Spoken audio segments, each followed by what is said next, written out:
पेंच व्याघ्र प्रकल्पाच्या कोर क्षेत्रात वाघाची चाहूल लागल्याने माकडांचा कळप एकमेकांना अलर्ट करू लागला। त्यांचा एकमेकांना अलर्ट करणारा आवाज इतका मोठा होता की नक्कीच या ठिकाणी वाघ असणार म्हणून पर्यटकांनीही आपली वाहने त्या ठिकाणाकडे वळवली।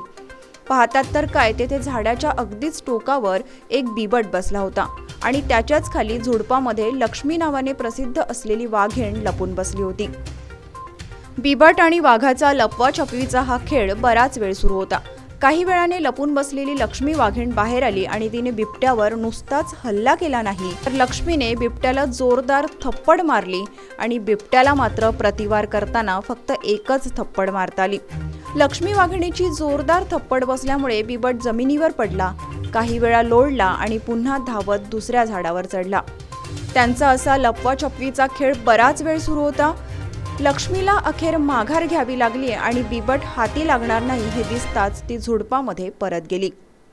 बरं, असं काय घडलं असेल की वाघिणीने चक्क बिबट्याच्या कानाखाली वाजवावी आणि त्याला सडो की पळो करून सोडवावं? तर यामागचं कारणही तितकंच रोमांचक आणि भावनिक आहे। त्यामागे दडली आहे एका आईची ममता। गाईडने सांगितल्याप्रमाणे लक्ष्मी वाघिणीला 3 बछडे होते। एका बिबट्याने तिच्या 2 बछड्यांचा बळी घेतला होता। तिच्या 3 बछड्यांपैकी केवळ एकच जिवंत होता। तेव्हापासून लक्ष्मी वाघीण तिच्या अधिवासात कुणालाच फिरकू देत नव्हती। बिबट दिसला की त्याला सळो की पळो करून ती सोडायची।